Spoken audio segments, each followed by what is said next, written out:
온전한 믿음 9번째 시간, 말씀을 따라 살라라는 주제로 함께 하나님의 말씀을 나누기를 원합니다.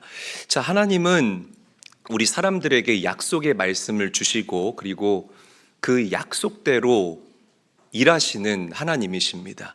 내가 기도 응답받았다라는 이 말도 알고 보면 하나님께서 나에게 약속하신 그 말씀이 이루어졌다라는 의미이기도 하다는 거예요. 예를 들어서 어떤 사람이 병이 낫고 싶어요. 몸에 질병이 있어서. 그래서 그 사람이 하나님께 간절히 기도합니다. 그런데 말씀을 듣는 가운데에 하나님이 병이 나을 것이다 라는 그 말씀을 내 마음 가운데 각인시켜 주셨어요. 혹은 기도하는데 성령 하나님께서 나에게 말씀이 나을 것이다 라는 그런 감동을 주셨다거나, 찬양 고백하는데 이 치료의 역사 가운데 일하시는 그 하나님에 대한 말씀이 내 안에 자리를 잡아요. 이게 바로 하나님께서 그 사람에게 약속의 말씀을 주시는 방법입니다.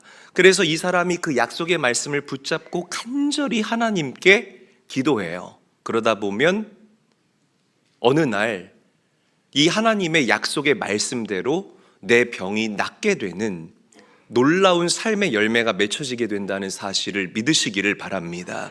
우리가 이것을 뭐라고 표현하느냐? 기도 응답이라고 표현하는 거예요.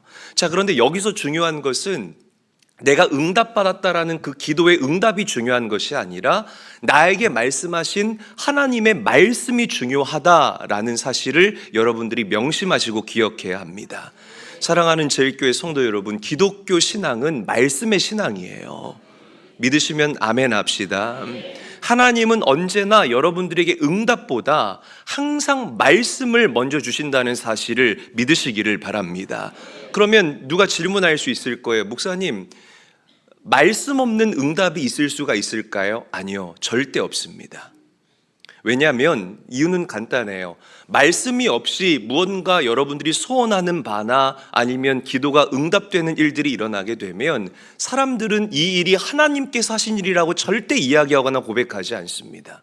내가 잘나서 혹은 재수가 좋아서 운이 좋아서 내가 뛰어났기 때문에 이 일을 이루었고 돌파했다라고 그렇게 공로를 자기에게 돌리기 때문이라는 거예요. 그래서 정말 죄송한 말씀이지만 우리 성도님들이 신앙생활하면서 나에게 약속하신 하나님의 말씀이 없다라는 것은 기도 응답이 없다라는 말씀과 다를 것이 없는 거예요. 그래서 여러분, 우리가 그 약속의 말씀을 받기 위해서 말씀이 선포되어지는 그 예배의 자리를 사모해야 된다는 겁니다. 아멘.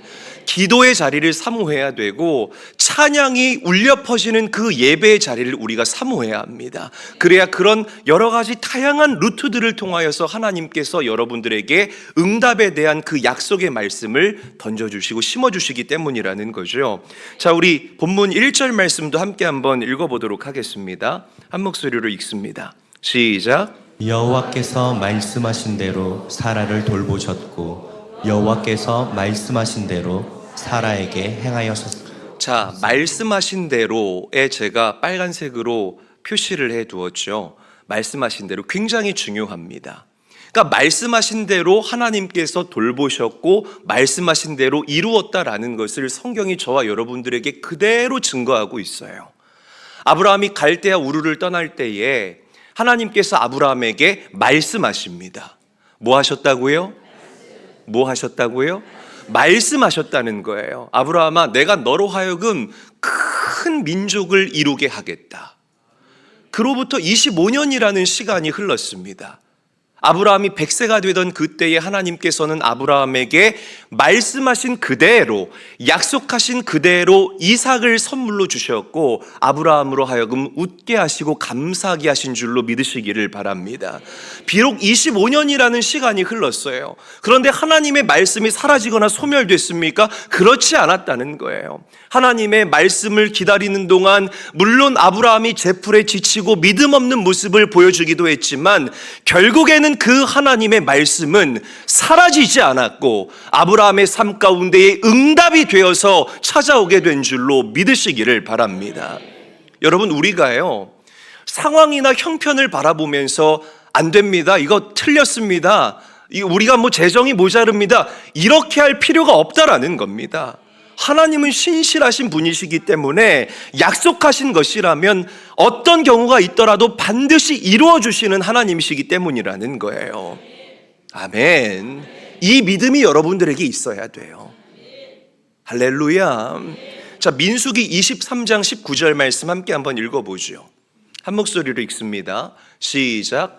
하나님은 사람이 아니시니 거짓말을 하지 않으시고 인생이 아니시니 후회가 없으시도다.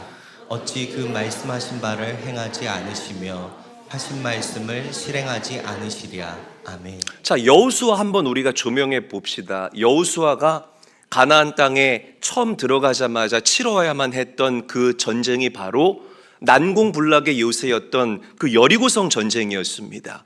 하나님께서 여호수아에게 말씀하십니다. 뭐 하셨다고요?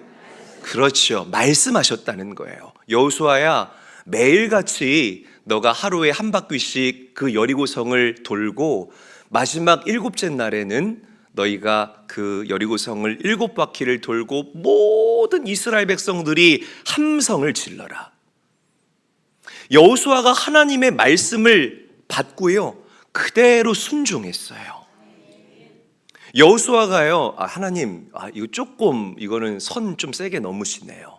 아니, 어떻게 함성을 질러요? 뭔가 돌이라도 던지거나 아니면 그 사람들을 조롱하거나 기만이라도 해야지. 무슨 함성을 지릅니까? 여호수아는 그렇게 하지 않았어요. 하나님께서 말씀하신 대로 첫날은 한 바퀴, 둘째 날도 한 바퀴, 그렇게 매일매일 한 바퀴씩 돌고 마지막 7째 날 말씀하신 대로 7바퀴를 돌고 모든 나팔과 함께 이스라엘 백성들이 함성을 지르자 여리고성이 말씀하신 대로 무너지게 된 줄로 믿으시기를 바랍니다. 믿음 좋다는 게요, 다른 게 믿음 좋은 게 아니에요, 여러분. 믿음 좋다는 것은 하나님의 말씀을 그대로 믿는다는 것이 바로 믿음 좋다라고 얘기를 하는 것입니다. 육신의 소망을 두지 마시고 여러분들의 배움의 소망을 두지 마시고 언젠가는 거품처럼 사라질 우리의 물질의 소망을 두지 마시고 영원하신 하나님의 말씀에 여러분들의 소망을 둘 수 있게 되시는 귀한 성도님들이 되시기를 예수님의 이름으로 간절히 축원합니다. 기억하십시오. 하나님은 반드시 큰 기적과 응답을 주시기 전에 여러분들에게 말씀을 주신다는 것. 할렐루야. 이것이 하나님의 말씀임이 확신된다면 여러분 신뢰하시고 온전히 잠잠히 요동하지 말고 하나님 바라볼 수 있게 되시기를 주님의 이름으로 간절히 축원합니다. 옆 사람과 인사하죠. 말씀에서 하나님의 약속을 발견합시다. 인사하겠습니다.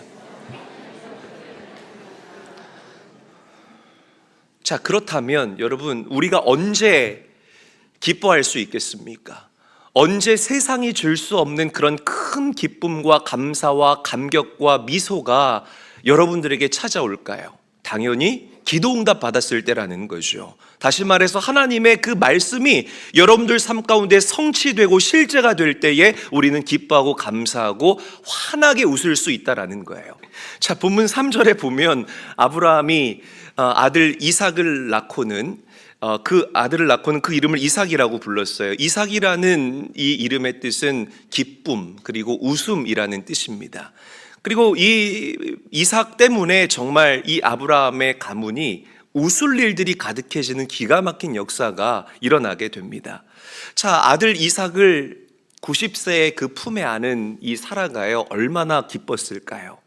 이 사라가 이렇게 고백을 합니다. 자, 오늘 본문 6절 말씀 우리 함께 한번 읽어보도록 하겠습니다. 시작.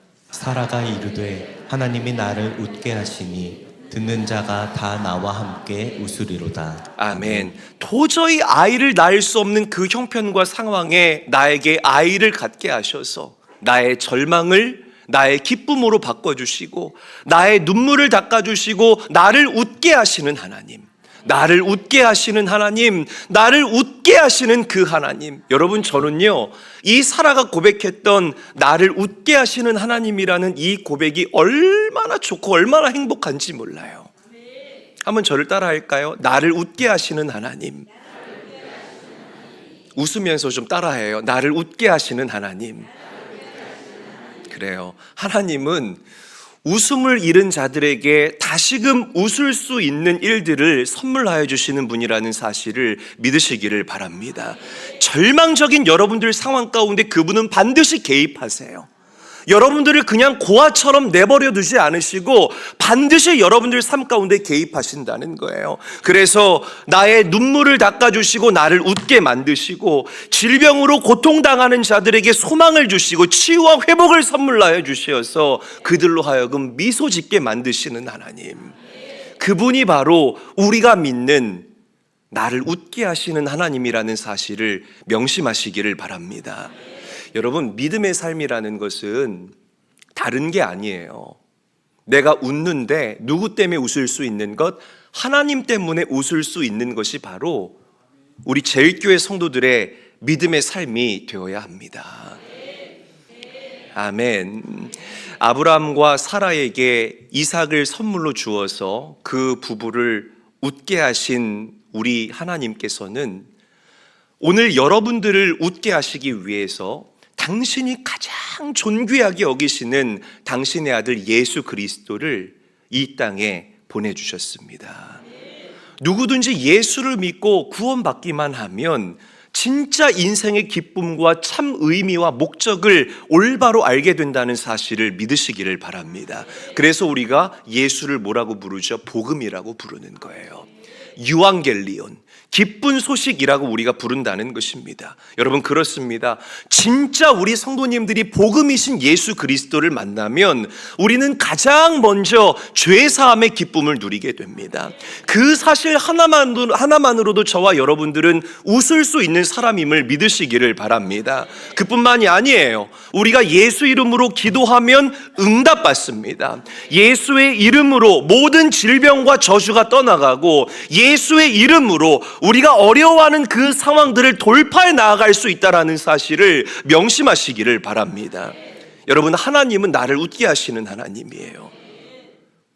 다른 것 때문에 웃는 성도가 되는 것이 아니라 예수님 때문에 즐거워하고 예수님 때문에 웃을 수 있는 참 믿음의 성도님들이 다 되시기를 주님의 이름으로 간절히 축원합니다. 오늘 예배를 통해서 그분을 만나야 합니다. 아멘. 자, 오늘 본문을 계속해서 보게 되면 이삭이 자라나서 젖을 떼는 날에 그 아브라함이 큰 잔치를 열었습니다. 그런데 이때 하나 사건이 터지는 거예요. 어떤 사건이 터지냐면 그 몸종이었던 하갈을 통해서 낳았던 이스마엘이요, 이 사라를 통해서 낳은 이삭을 괴롭히는 겁니다. 그런데 그걸 누가 봤냐면 사라가 본 거예요. 그래서 화가 머리끝까지 난 이 사라가요, 이제 누구를 잡습니까? 남편을 잡는 겁니다. 남편을 찾아가서 아니 말이야, 저 이스마엘이 우리 이삭이를 괴롭히는데 어찌나 꼴 보기가 싫은지 저 이스마엘을 당장 내쫓아요. 그렇게 사라가 그 아브라함에게 막 요청을 하는 거예요. 그런데 성경이 뭐라고 얘기를 하냐면 이 일로 인하여서 아브라함이 큰 근심이 되었다라고 이야기를 하고 있습니다. 여러분 보세요. 그럴만도 합니다. 그동안 그 아브라함의 자녀로 태어나서 아버지의 큰 사랑을 독차지하고 있었던 이스마엘, 모든 관심과 사랑이 갑자기 이삭에게 쏠리니까요, 그때 이스마엘이 14살이었거든요. 그러니까 사춘기 예민했던 이 이스마엘이 마음이 상했을 법도 합니다. 그래서 아마 동생을 괴롭혔던 것 같아요. 그런데 여러분, 사실 둘 이상 기르신 부모님들은 다 아시겠지만 큰애가 작은애를 괴롭히고 못 살게 구는 이런 모습들이요, 집안에서 일상적으로 있는 일입니다. 이게 뭐 그렇게 큰 이슈가 아니라는 거죠. 막 둘이 투닥투닥대고 형이 꿀밥 먹이고 동생은 앉으려고 왜 때려 막 이러면서 싸우는 이런 모습들이 가정에서 일어나는 일반적인 모습이라는 거예요. 그런데 성경은 이 이야기를 굉장히 디테일하고 자세히 다루고 있습니다. 그 이유가 있다라는 거죠. 이 이스마엘과 이삭의 사건을 통해서 저와 여러분들에게 상징적으로 이야기하고 싶은 것이 있기 때문에 성경이 이 이야기를 다루는 겁니다. 자, 사도 바울이 이 사건을 이렇게 설명을 하고 있어요. 22절과 23절 갈라디아서 4장 22절 23절 함께 읽습니다. 시작. 기록된 바 아브라함에게 두 아들이 있으니 하나는 여종에게서 하나는 자유 있는 여자에게서 났다 하였으며 여종에게서는 육체를 따라 났고 자유 있는 여자에게서는 약속으로 말미암았느니라. 아멘. 자, 보세요. 이삭은 약속을 통해서 얻은 자식이고요. 이스마엘은 약속 없이 낳은 자식입니다. 다시 말해서 이삭은 말씀에 순종해서 낳은 자식이고 이스마엘은 말씀 없이 그냥 내 멋대로 육체의 소욕대로 행하여서 낳은 자식이 바로 이스마엘이라는 거예요. 자, 성경이 이 두 아이의 다툼을 통해서 영적인 상징성을 저와 여러분들에게 이야기하고 있는 것입니다. 신앙생활을 하면서 내 소욕대로, 즉 육신의 소욕대로 거두어들이는 그 열매가 가져다주는 비극과 잡음들이 상당하다는 것을 저와 여러분들에게 이야기하고 있다는 거예요. 사랑하는 제일교회 성도 여러분, 여러분들의 마음 안에도요, 아니 여러분들의 삶에도요, 이스마엘이 있을 수가 있고 이삭이 있을 수가 있습니다. 할렐루야. 이스마엘과 이삭이 동시에 있다라는 거예요. 여러분들 삶에 누가 이스마엘인 줄 아십니까? 하나님의 뜻에 불순종하고자 하는 마음, 내 육체적인 마음, 내 이성, 내 자아, 이런 것들이 여러분들 인생 가운데 도사리고 있는 이스마엘이라는 것이에요. 반면에 이삭도 있습니다. 내 속사람, 하나님의 말씀에 순종하기를 원하는 나의 영적인 사람, 여러분들의 믿음, 여러분들의 신앙, 이런 것들을 우리가 이삭이라고 이야기를 할 수가 있습니다. 자, 한번 그림을 상상해 보세요. 이스마엘과 이삭이 싸우는 그림을 상상해 보시라는 거예요. 얼마나 시끄럽겠습니까? 한 대 쥐어박으면 왜 때려? 너 형한테 까불어 있는 자식 일로 하면 또 때려. 왜 때리냐고. 동생이 막 앉으려고 싸우는 그런 모습을 상상해 보세요. 이것도 심각해요. 그죠? 좋지 못한 모습이라는 겁니다. 이처럼 이스마엘과 이삭이 싸우는 것처럼 늘 우리의 내면에 자리하고 있는 이스마엘과 이삭이 항상 싸워요. 항상 다툰다는 겁니다. 여러분, 이 일들을 여러분들이 분별을 해야 됩니다. 하나님의 말씀이 뿌려졌을 때에 내 안에 이스마엘이 반응하도록 두는 것이 아니라 영적인 사람, 속사람 이삭이 반응하도록 이스마엘을 내어 쫓을 수 있는 사랑하는 제일교회 성도들이 되어야 할 것입니다. 아멘. 그래서 사도 바울이 갈라디아서에서 이렇게 얘기를 하는 거예요. 육체의 소욕은 성령을 거스르고 성령은 육체를 거스르나니 이 둘이 서로 대적함으로 너희가 원하는 것을 하지 못하게 하려 함이라. 할렐루야. 할렐루야. 자, 우리가 이 사도 바울의 해석을 듣고 다시 창세기의 말씀을 한번 읽어볼게요. 우리가 오늘 읽지는 않았지만 창세기 21장 10절 말씀 함께 한번 읽어보겠습니다. 한 목소리로 읽습니다. 시작. 그가 아브라함에게 이르되 이 여종과 그 아들을 내쫓으라. 이 종의 아들은 내 아들 이삭과 함께 기업을 얻지 못하리라 하므로. 아멘. 자, 이스마엘은 기업을 이을 자가 아닙니다. 왜냐하면 약속대로 태어난 자가 아니기 때문에, 말씀에 기초하여 얻은 열매가 아니기 때문이라는 거예요. 여러분, 반대로 이삭은 기업을 이을 자입니다. 왜? 약속대로, 말씀대로 태어난 자녀이기 때문이라는 거예요. 이처럼 이 육신의 소욕은 항상 이 하나님의 응답의 열매를 가로막는 그런 일들을 합니다. 여러분 잘 들어보세요. 지금 혹시 원하지 않는 그런 고난과 고통 때문에 마음이 송두리째 무너지고 흔들리는 성도들이 있다면 오히려 그것들을 영적으로 잘 분별해 보셔야 합니다. 왜냐하면 그때가 바로 응답 직전일 때가 있기 때문이라는 거예요. 굉장히 그럴 때가 많아요. 내가 이제 이 기도의 분량이 차서, 저는 이 기도의 분량이라고 우리 성도들에게 가르치는데요, 이 기도의 분량이 찼어요. 그리고 이 꽃봉오리가 팍 하고 틔워지고 이제는 그 열매를 거두어들이기만 하면 되는데, 두 가지의 어둠의 것들이 여러분들을 괴롭힙니다. 첫째는 마귀의 시험이에요. 이 사탄과 마귀가 우리 성도들이 믿음의 열매를 맺는 것을 극도로 싫어하겠죠. 그렇기 때문에 뭐 사고나 질병이나 원하지 않는 어떤 육신의 나약함이나 아니면 여러분들의 근간을 흔들 수 있는 어떤 가족적인 그런 큰 사건들을 통해서 여러분들을 송두리째 흔듭니다. 여기서 우리가 주저앉아 버리게 되면 다시 처음 나락으로 떨어지게 되는 거예요. 그래서 이 패턴들을 경험한 우리 믿음의 선배들은요, 이런 일들이 있을 때 마음과 생각을 지킵니다. 할렐루야. 잠잠해요. 요동하지를 않아요. 그리고 보란 듯이 그 임계점을 돌파해서 다음 단계, 다음 시즌으로 나아가는 기가 막힌 인생을 살아간다는 거죠. 저는 여러분들이 그런 성도가 될 수 있기를 축복합니다. 또 다른 하나는 내 안에 있는 이 이스마엘, 육의 생각이에요. 말씀이 나에게 뿌려졌는데 이 말씀을 도통 받아들이지를 못하는 겁니다. 야, 이게 말이 되냐? 어떻게 이게 내 삶 가운데 이루어져? 허무맹랑한 소리지. 이렇게만 생각을 하는 사람들이 있다라는 거죠.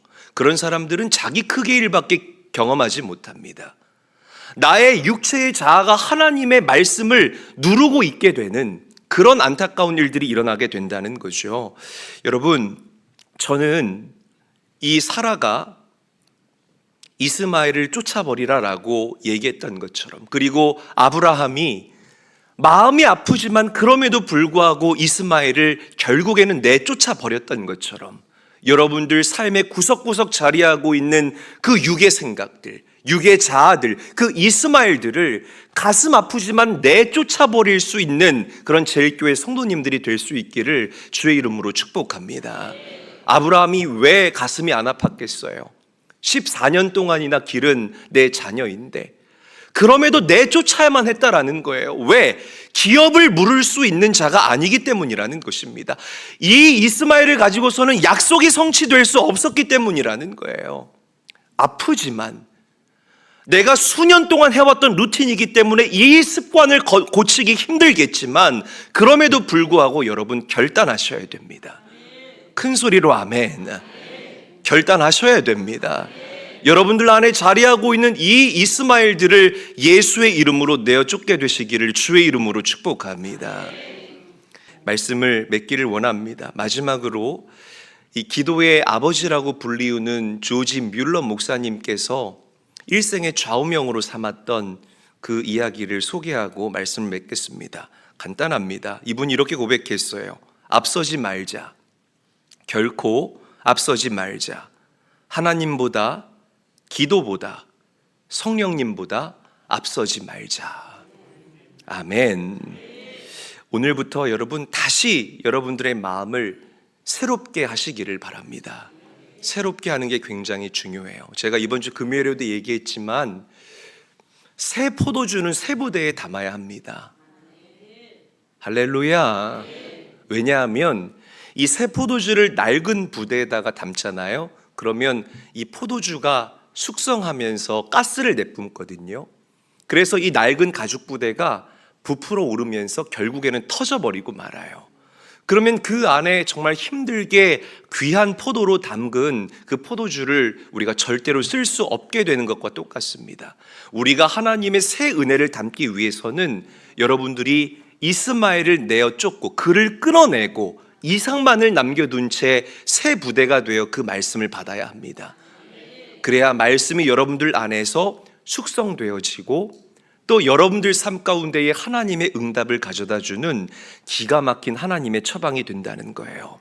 오늘도 약속의 말씀을 따라 순종하시면서 나를 웃게 하시는 하나님을 넘치도록 경험하게 되시는 사랑하는 제일교회 모든 성도들이 되시기를 주님의 이름으로 간절히 축원합니다.